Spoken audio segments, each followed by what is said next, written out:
programa hablábamos de las circunstancias que está viviendo Venezuela en una etapa ya crítica de la sobrevivencia del régimen chavista, que se mantiene en pie en manos de Maduro por inercia institucional.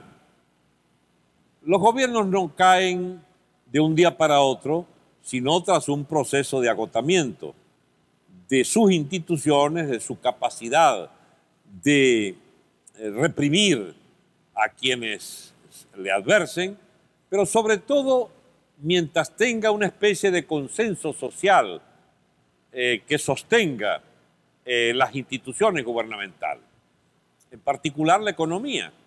Si la economía está cada vez mejor, el gobierno puede cobrar en estabilidad de sus instituciones esa condición de consenso social. Pero si la economía está hecha un desastre, el consenso se disipa, se pulveriza, se evapora.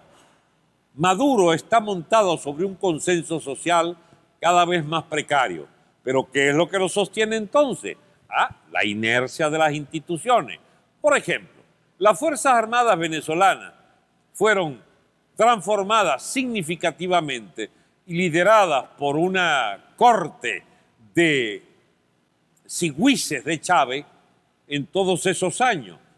Él seleccionó ese liderazgo militar pacientemente, promovió a sus conmilitones, incluso a gente de la peor calificación profesional los hacía, los principales responsables de esa Fuerza Armada, y hoy por hoy todavía el señor Maduro está como usufructuando la inercia de una oficialidad que fue seleccionada a lo largo de años por el liderazgo del propio Chávez.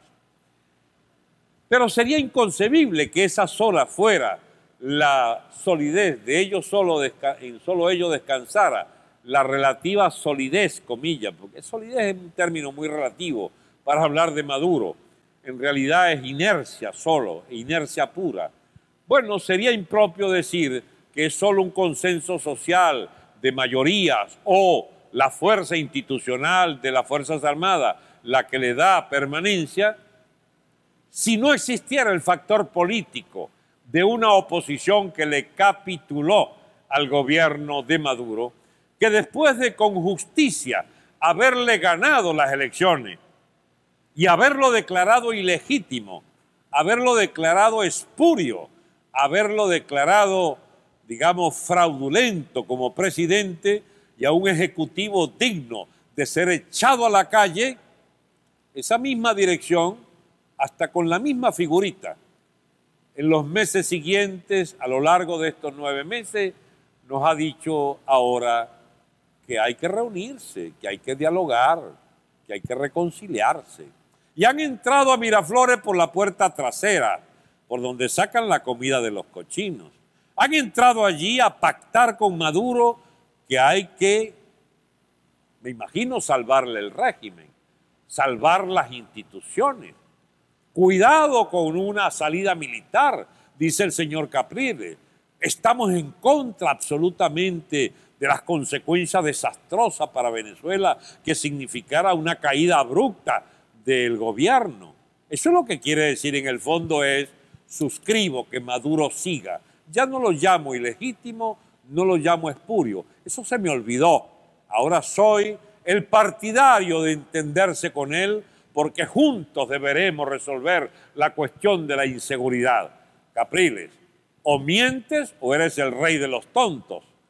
De creer que tú puedes ser parte de la solución del problema de la inseguridad que es el propio Maduro el que los crea por su pacto con el AMPA, por su pacto con el desorden institucional, sobre todo con el desorden judicial, que es el permisivo que ha mantenido 95% de los delitos impunes y el AMPA impune, que controla la calle y ya hasta se permite tomar poblaciones enteras, amenazando no sé con qué, con sitio del AMPA, me imagino, como ocurrió por muchas horas en Ocumare del Tuy hace apenas pocos días para imponer la ley del AMPA.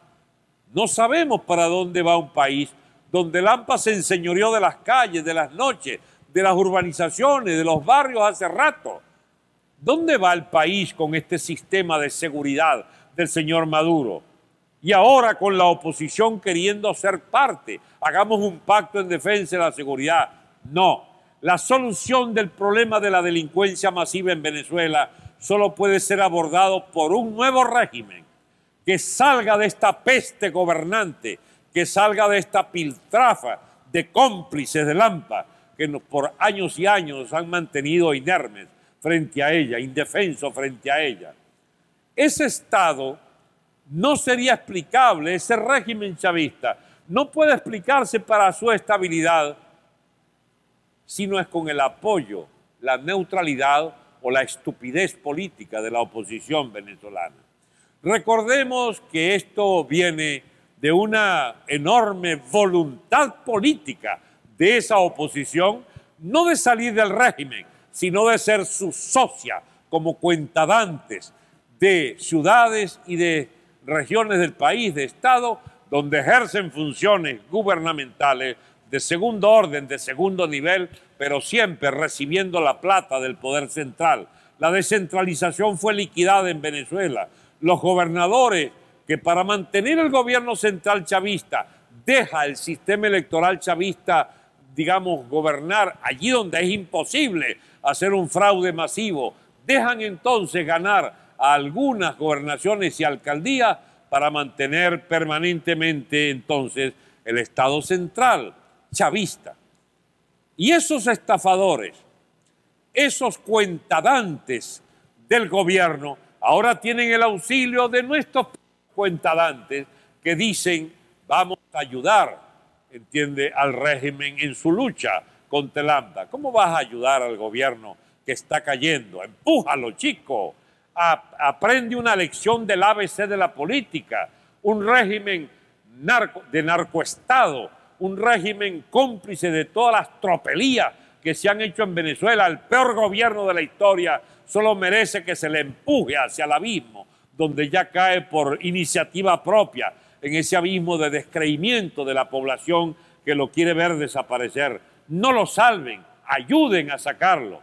La oposición venezolana está en trance de ser profundamente cuestionada sobre su política de los últimos años. No estamos proponiendo volver al golpismo de Venezuela Compañía Anónima del señor Carmona. No estamos proponiendo volver a aquel paro suicida de estar 2 meses esperando a ver si Chávez se dignaba a hacerle caso a la voluntad mayoritaria del país. No estamos tampoco proponiendo discursos en Plaza Altamira, brindándole a Chávez las cabezas de la más alta oficialidad de las Fuerzas Armadas. Estamos proponiéndole al país que salga de este gobierno cuanto antes, y las Fuerzas Armadas tienen la principal responsabilidad para aceptar la convocatoria de la mayoría ciudadana para ver un nuevo amanecer en Venezuela, un nuevo orden que debe establecerse, un orden de prosperidad y progreso, un orden de democracia, que no dependa ya de esos consensos precarios de una clase política que se hizo absolutamente criminal para manifestarse en el mantenimiento de este orden político-social absolutamente fracasado, absolutamente espurio, absolutamente fraudulento. Hablaremos en la próxima oportunidad de las circunstancias internacionales que nos han llevado a que ese régimen permanezca mucho más allá de la cuenta al frente de los destinos de nuestra pobre nación.